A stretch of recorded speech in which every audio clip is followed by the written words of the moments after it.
आपका जो भगवान के लिए, बाबा जी के लिए जो भक्ति का एक रूप होता है, उस रूप का एक कह सकते हैं कि उस रूप का आप एक दर्शाते हैं, एक दर्पण आप अपना देते हैं।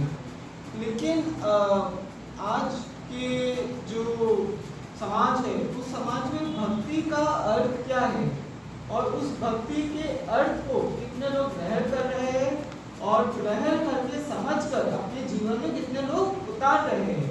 क्योंकि ग्रहण करना और समझ पाना एक बात है और समझ कर ग्रहण कर कर उसके जीवन, उसको अपने जीवन में उतार लेना एक और बात है।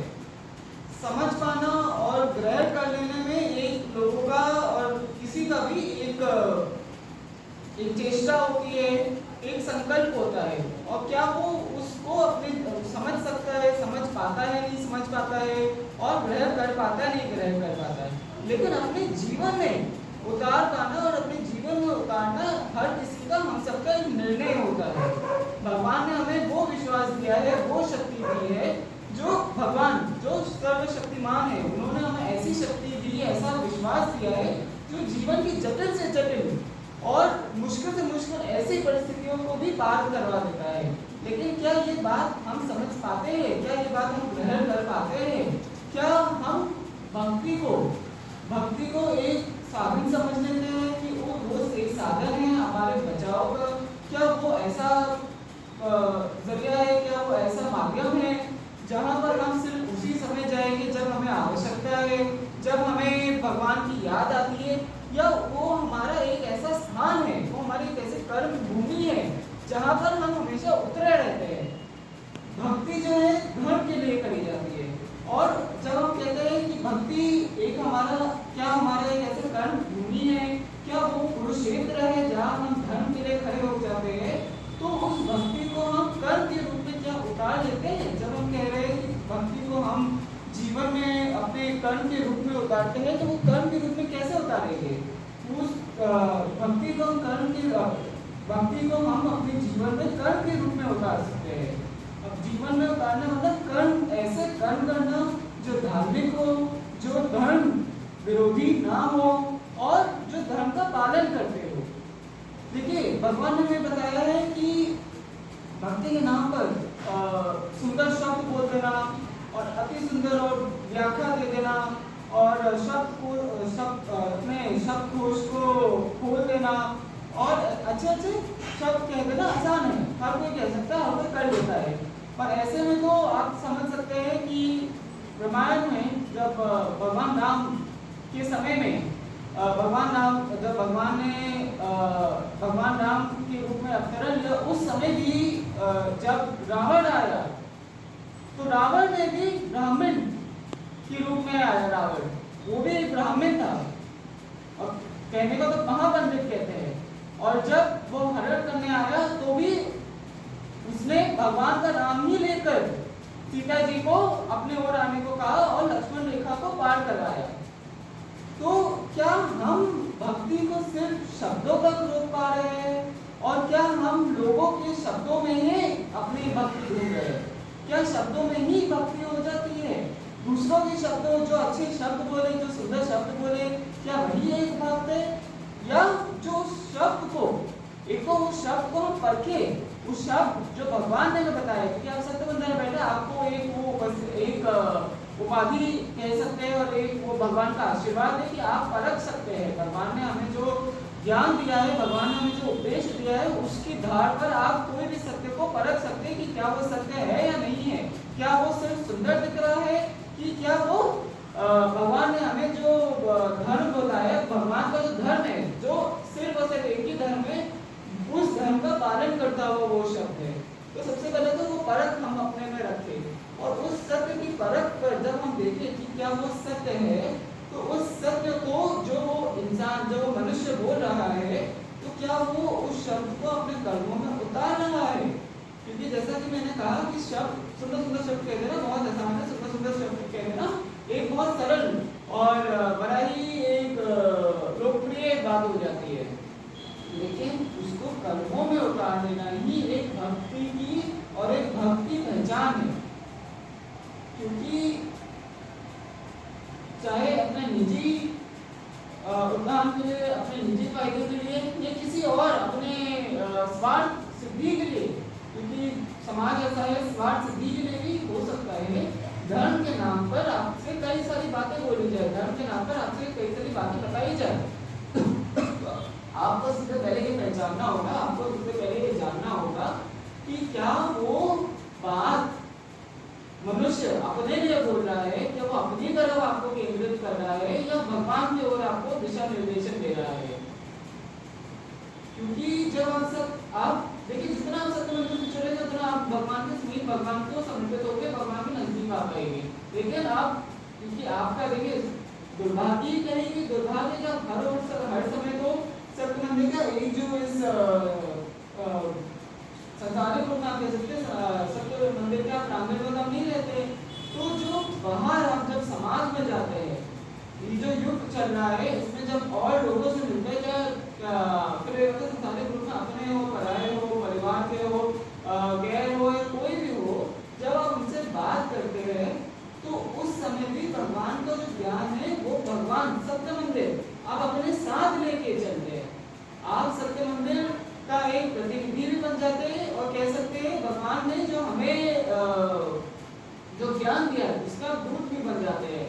जब आप उसके राजदूत बन जाते हैं तो कब बनते, जब आप प्रचार करने जाते हैं। प्रचार करने जब जा रहे हैं तो आप एक सेना के उसमें जा रहे हैं, आप भगवान की वो वानर सेना जैसे जो उस समय भगवान राम के युग में हुई थी, उस सेना के रूप में आज आप भगवान के संदेश का, भगवान के उद्देश्य का प्रचार और प्रसार करने चले जाते हैं।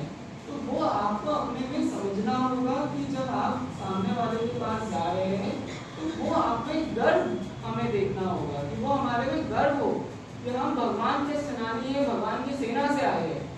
और भगवान की सेना में संख्या का कोई अर्थ नहीं होता है। क्योंकि पहली बात है, हम अभी रामायण की बात कर रहे थे, अगर द्वापर युग में भी आ जाए, महाभारत के युग के टाइम पर भी आ जाए, उस समय की बात अगर हम कर ले तो किसकी सेना बड़ी थी, है ना? सामान्य ज्ञान की बात है, हर किसी को ये मालूम है सेना तो कौरवों की बड़ी थी, सेना कौरवों की ही बड़ी थी। तो संख्या से नहीं होता कि आप कम है या ज्यादा है। जो भगवान की जो ज्ञान है वो ऐसा अस्त्र है, उस अस्त्र को जब आप धारण कर लेंगे, ग्रहण करने के बाद उस अस्त्र को, उस ज्ञान को जब आप धारण कर लेंगे तो आप में से कोई अकेला नहीं हो सकता है। और जब मैं ये कहता हूँ कि आप में से कोई अकेला नहीं हो सकता, इसका ये अर्थ नहीं है कि परेशानियां नहीं आएगी या दिक्कतें नहीं आएगी, परिस्थितियां नहीं आएगी, अनुकूल प्रतिकूल परिस्थितियां नहीं आएगी। हो सकता है ऐसी परिस्थितियां, प्रतिकूल परिस्थितियां और ज्यादा ही आ जाए। क्यों? क्योंकि एकदम जानते हैं असुर प्रबल ही तब होता है, असुर छटपटाता ही तब है जब उसको धर्म दिखाई देता है। क्यों? क्योंकि उसकी सीमाएं होती है। सत्य धर्म न्याय की सीमाएं नहीं है, वो असीम है। लेकिन क्योंकि अधर्म की, असत्य की, अन्याय की सीमाएं होती है तो अपनी सीमाओं को हमेशा आगे बढ़ाना चाहता है। अपने सीमाओं से वो भयभीत रहता है, कहीं मेरी सीमा के अंदर कोई ना आ जाए, कहीं मेरी सीमाएं खत्म ना हो जाए। क्यों? क्योंकि असत्य, अधर्म, अन्याय क्या है? असत्य, अधर्म, अन्याय वो है जो खत्म होने को है, जो अक्षय नहीं है, जो भगवान के ज्ञान के विरुद्ध है। तो उसको हमेशा एक भय रहता है अपने अस्तित्व का, कहीं मेरा अस्तित्व ना खत्म हो जाए। असत्य को ऐसा भय रहता है, अधर्म को ऐसा भय रहता है, अन्याय को ऐसा भय रहता है। तो जब अगर आप भगवान के भक्त, धर्म का पालन कर रहे हैं, सत्य की दिशा पर चल रहे हैं, अन्याय के अनुकूल आप रह रहे हैं, तो भय की कोई आवश्यकता नहीं रह जाती है। लेकिन ऐसे में हाँ, ये बात जरूर है कि मुश्किलें अवश्य आती है। उसको आप चाहे एक परीक्षा के रूप में ले लीजिए, भगवान की ऐसी परीक्षा है, या भगवान का एक सीख के रूप में। क्योंकि कई बार जब भगवान हमें परीक्षा देते हैं, भगवान हमें ऐसी प्रतिकूल स्थितियां देते हैं, तो कई बार भगवान हमें कुछ बताना भी चाहते हैं, भगवान अपनी ओर भी बुलाना चाहते हैं।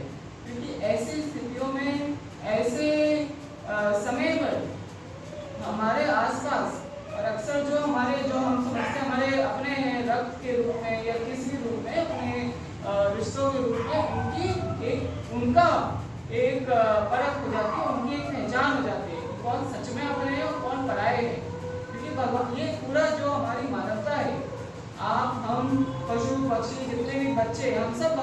ही संतान हैं, तो हम सब भगवान की ही परिवार है। लेकिन इस संसारिक रूप में समाज में जब हम में से कई लोगों को ऐसा एक सोच आ जाती है कि ये हमारा परिवार है, ये हमारे परिवार नहीं है, हम अपने परिवार को प्राथमिकता दें, पहले अपने परिवार को तो देख ले, फिर हम दूसरे को देखेंगे।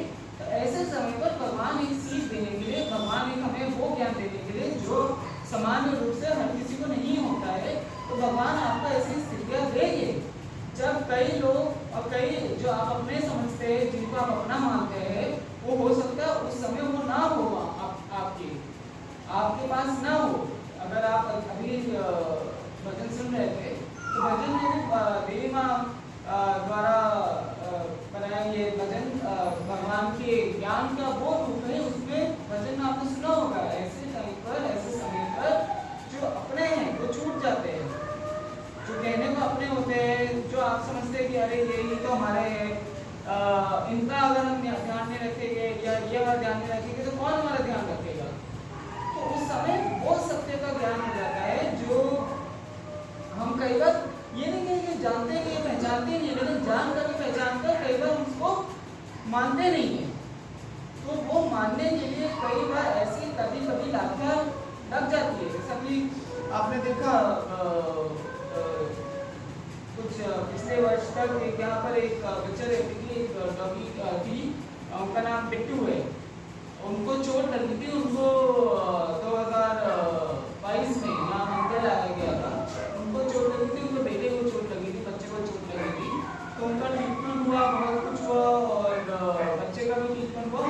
भगवान की कृपा है और थोड़ा मतलब गंभीर उनकी स्थिति थी मेडिकली और शारीरिक रूप से, लेकिन भगवान की कृपा से वो सही हो गई, ठीक हो गई। और आपने देखा कि होगा कि बीमार रहती थी, बीमार होती है और अभी उनका फिर से एक बच्चा हुआ है। उनमें से हम कोशिश यही कर रहे हैं कि सारे बच्चे अडॉप्ट हो जाए, लेकिन दुखपूर्वक बात है कि कई दिनों से अनाउंसमेंट हो भी रही थी, लेकिन फिलहाल बच्चे आज तक नहीं अडॉप्ट हो पाए। उनमें से सिर्फ एक बच्चा, 4 बच्चे थे, उनमें से सिर्फ एक बच्चा आज के दिन बचा है। और अब कहाँ, और कुछ दिन पहले मालूम चला, शायद पिछले संडे की बात है, मालूम चला कि जो बिट्टू है वो लंगड़ा रही है, उनको चोट लग गई है। तो फिलहाल उनका मेडिकल ट्रीटमेंट चल रहा है।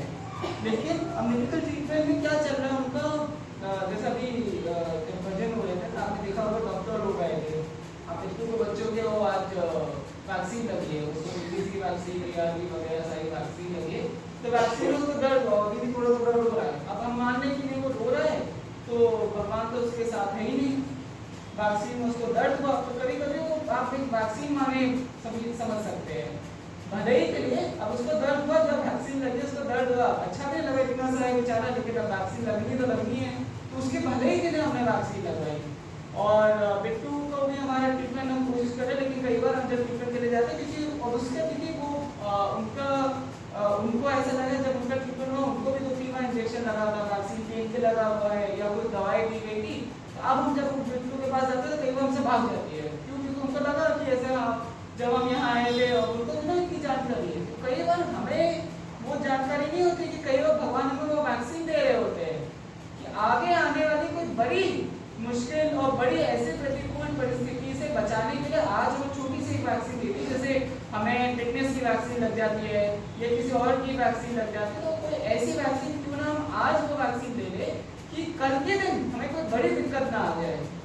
लेकिन अक्सर हमने देखा है जो मैं कह रहा हूँ वैक्सीन, उससे ही लोग डर के भाग जाते हैं कि अरे मैं भगवान, अब वैक्सीन माने क्या हुआ, कोई ऐसी स्थिति, कोई ऐसी परिस्थिति, या जब भगवान ने हमें आदेश दिया है, जब भगवान ने हमें सत्य मंदिर की ओर बुलाया है, उस समय हम डर जाते हैं अरे मेरा परिवार ना छूट जाए, कि आज ही का तो कुछ घंटे मिले, आज ही का तो कुछ समय मिला है तो आज आराम कर लेते हैं ना, तो पूरे टाइम तो पूरा हफ्ते पूरा सप्ताह तो हमें काम करते रहना होता है, तो आज मंदिर नहीं जाते। या मंदिर में कई बार ड्यूटी लगी होती है तो कई बार हो जाता है कि अरे आज ये दिक्कत है, वो दिक्कत है या कोई और परेशानी है तो आज नहीं आएंगे।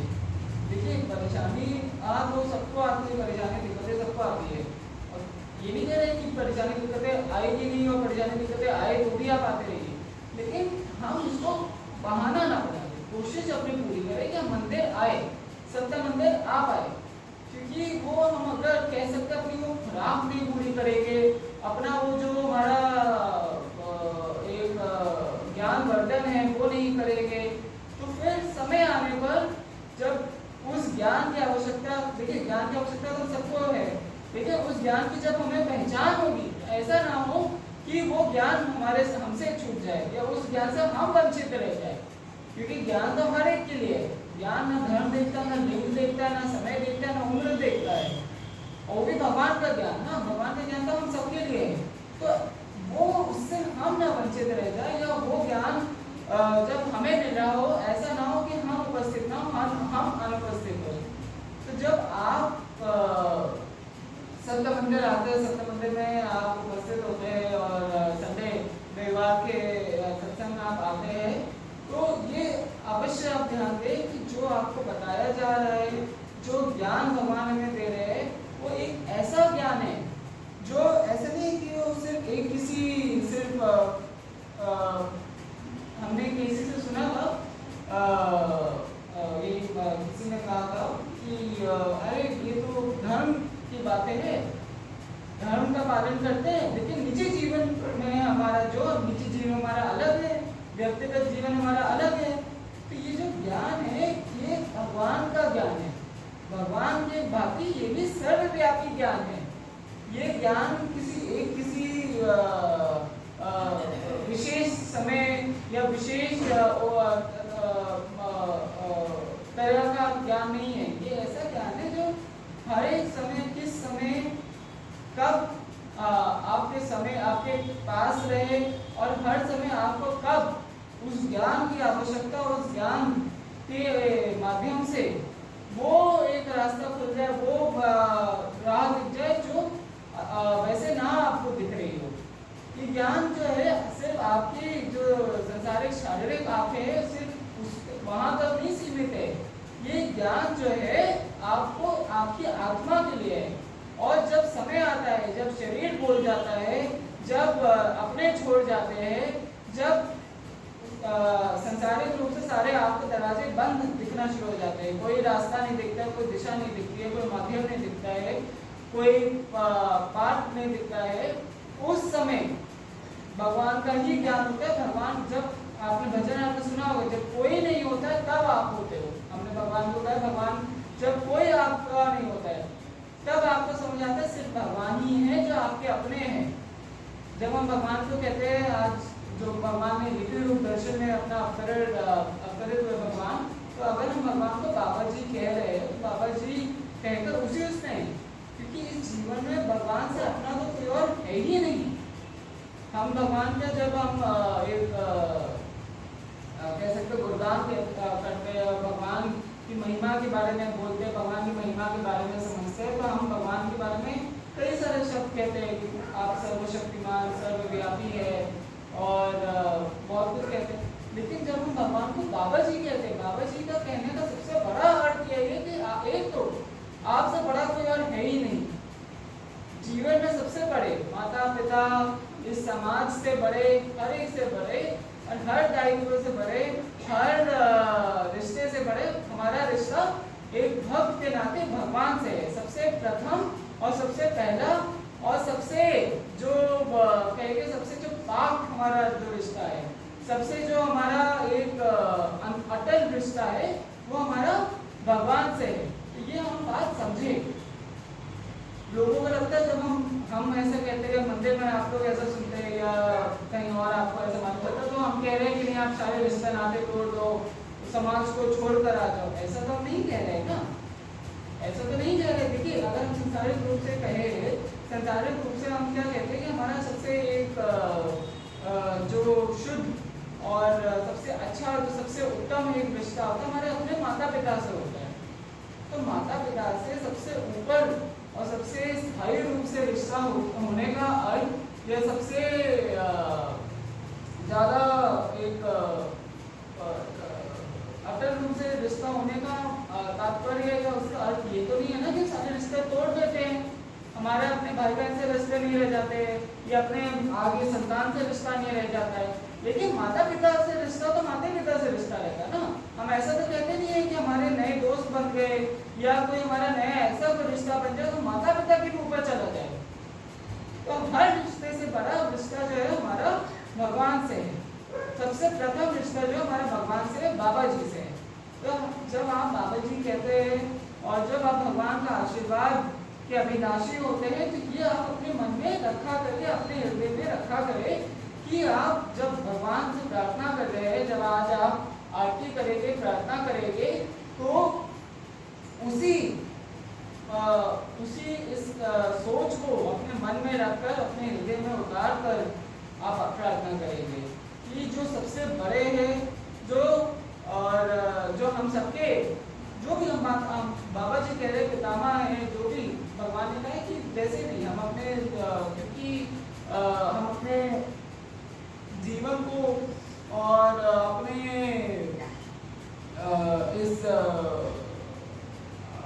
अपने जीवन को या अपना जो हमारा एक जीवन को जीने का एक जरिया है, जीवन को जीने का एक शैली है, उसमें हम रिश्ते बनाकर रहते हैं। होता है कि ये रिश्ते में या कोई भी रिश्ते में तो उसमें तो ये रिश्ता भी आपको बनाकर रखना है। और क्योंकि बाकी रिश्ते क्या है, देखिए बाकी रिश्ते हम आपको क्या बताना चाह रहे हैं, बाकी रिश्ते आपके शरीर से है, जब तक शरीर है तब तक ये रिश्ता है। लेकिन ये जो भगवान के साथ रिश्ता है ना, परमात्मा के साथ जो आपका रिश्ता है, परमात्मा के साथ जो आपका रिश्ता है वो आपकी आत्मा से है। ये शरीर रहना है, ये रिश्ता अवश्य रहेगा। आपके ये रिश्ता मानने ना मानने से, पहचानने से रिश्ता ना, ऐसा तो है नहीं कि ये रिश्ता होगा नहीं, लेकिन बेहतर यह है कि आप रिश्ता जान लें। हाँ, क्यों? क्योंकि जब शरीर नहीं रहेगा तो बाकी रिश्ते तो टूट जाते हैं। और सच तो यह है, और काफी क्रूर सत्य यह है कि कटाक्ष के रूप में भी कहूँगा कि क्रूर सत्य तो यह है कि शरीर रहते रहते बाकी रिश्ते टूट जाते हैं। जो कई रिश्ते शरीर से होते हैं वो शरीर रहते रहते टूट जाते हैं, लेकिन जो रिश्ता आत्मा से होता है, आत्मन से होता है, वो सिर्फ परमात्मा का होता है। जिस परमात्मा की हमारे अंदर, हम सबके अंदर वो आत्मा है, वो चेतना है। और ये जो रिश्ता है भगवान से, जो रिश्ता है वो चेतना का ही रिश्ता है। ये किसी देन लेन का या रक्त का रिश्ता या बड़े छोटे का या कह सकते हैं अपने किसी स्वार्थ का रिश्ता नहीं होता है। ये व्यापारिक रिश्ता नहीं है। ये रिश्ता भगवान से एक समुद्र जैसा असीम है। इस रिश्ते का कोई छोर नहीं है, इस रिश्ते का कोई अंत या आदि नहीं है। क्यों? क्योंकि आत्मा से है ना, आत्मा का कहाँ कोई अंत आदि है। ये शरीर, आज ये शरीर है, कल वो आत्मा कोई और शरीर धारण कर लेगी, कल कोई और रिश्ते होंगे। आप समझ रहे हैं? ये जीवन से ये रिश्ते, आज ये रिश्ता है, अगले जीवन में आपका कोई और रिश्ता होगा। तो क्यों ना हम एक ऐसे रिश्ते पे कायम रहे भगवान के साथ, ऐसे रिश्ते पर हम प्राथमिकता दें जो हमें इस शरीर के जो रिश्ते है उससे भी ऊपर ऐसा रिश्ता दे हमें जो हमेशा कायम रहे और जो हमें हमेशा इन रिश्तों के साथ और जो शारीरिक जो रिश्ते हैं उन रिश्तों के साथ और शरीर के साथ जो दुख दर्द है उससे ही हमें निर्वाह करते हैं। फिर हम कह रहे हैं कि फिर वे बातें अपनी अपनी सबकी सोच होती है। तो ऐसा नहीं व्यक्तिगत रूप से हम सोचते हैं कि हम जब कह रहे हैं कि इन रिश्तों से हमें निर्वाह कर दे, इन दर्द से हमें निर्वाह कर दे, तो आप डर जाए कि अरे मेरे परिवार छूट जाएगा, मेरा ये छूट जाएगा, मेरा वो छूट जाएगा। दो वजहों से हम ये कह रहे हैं कि एक, वो तो छूट जाएगा, ये जो हम कह रहे हैं इसलिए नहीं, वो तो छूटेगा ही छूटेगा। क्यों? क्योंकि देखिए मृत्यु है, आपकी मृत्यु हो जाए, किसी और की मृत्यु हो जाए, तो वो रिश्ता का एक सीमा है। हाँ, और ये जैसे कि मैंने कहा शरीर रहते रिश्ते टूट जाते हैं, चाहे वो पद गरिमा की वजह से हो, चाहे वो पैसों की वजह से हो, चाहे वो घर की वजह से हो। आए दिन न्यूज में आया करता है, भाई भाई लड़ रहे, माता पिता लड़ रहे, माता पिता से संतान लड़ रही है, संतान से माता पिता लड़ रहे हैं, या कुछ भी लड़ाइयाँ हो रही है। तो घर गृहस्थी की लड़ाइयाँ होती है, घर गृहस्थी की लड़ाइयाँ क्यों होती है? क्योंकि उनका एक जो आधार है, वो आधार जो है रक्त से होता है, और उसका जब हम और वो उसका कभी ना कभी किसी दिन उसका एक कह सकते हैं चुनौती ऐसी आ ही जाती है जब वो उसका एक टेस्ट हो जाता है, उसकी भी एक परीक्षा हो जाती है। और ये नहीं कि वो टूट जाते हैं वो रिश्ते, लेकिन ऐसे टाइम पे ऐसे समय पर कई रिश्ते टूट जाते हैं जो रिश्ते पर कुछ वो इतनी शुद्धता नहीं होती है, उतना वो पावन नहीं होते हैं वो रिश्ते। और फिर एक बात है कि जब हम पापा और परम होने की बात कर रहे हैं, भगवान से ज्यादा कहाँ, भगवान से जो हमारा रिश्ता है उससे ज्यादा कहाँ कोई हमारा रिश्ता पावन या परम है, ये हम समझा करें। और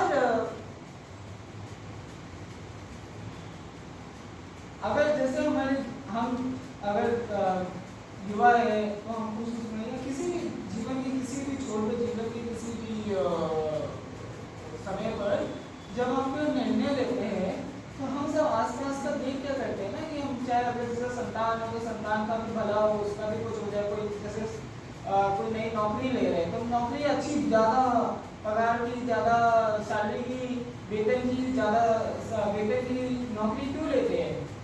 घर में अच्छा होगा, घर में बच्चे को हम अच्छी फीस से अच्छे स्कूल में पढ़ाएंगे, या माता पिता को हम ज़्यादा नया घर दिलवाएंगे या कुछ भी गाड़ी दिलवाएंगे, कुछ भी करेंगे, है ना।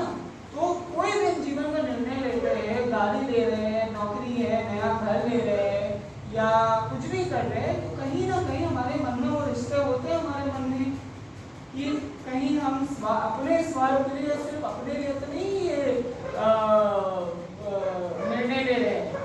ऐसे ही जब हम जीवन का कोई भी निर्णय ले रहे हो जो हम समझ लेते हैं व्यक्तिगत रूप से या सामाजिक रूप से, तो निर्णय लेते समय और कोई भी ऐसा कार्य करने के पहले या कुछ भी करने के पहले हम भगवान के साथ अपना जो रिश्ता है उसको ना भूल जाया करें, वो भी मन में रखा करें। कोई भी जीवन का कोई भी ऐसा रूप नहीं है, जीवन का कोई ऐसा समय नहीं है जब हम जिसका अर्थ ऐसा हो या जिस समय हम अपना रिश्ता भगवान के साथ भूल जाए। क्योंकि क्यों जो सारा कुछ जो मैं बता रहा हूँ वो तो है ही, लेकिन ये जो जीवन है वो आपको किसने दिया है?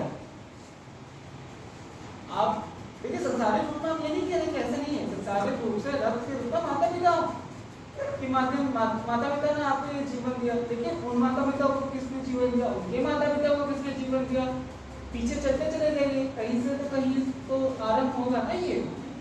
तो हम सबको जीवन तो बाबा जी ने, भगवान ने ही दिया है ना। और देखिए, आप में से कई लोग आते हैं, कई लोग यही प्रार्थना करते हैं, संतान प्राप्ति की प्रार्थना करते हैं। किससे प्रार्थना करते हैं? भगवान ही से तो प्रार्थना करते हैं। और क्यों करते हैं? क्योंकि भगवान ही निर्धारित करने वाले ना, हम तो सिर्फ निर्णय ले लेते हैं। क्यों? क्योंकि भगवान ने हमें कर्म स्वतंत्रता दी है, लेकिन निर्धारित करने वाले तो भगवान ही है ना। भगवान के आज्ञा की, भगवान के आदेश, भगवान के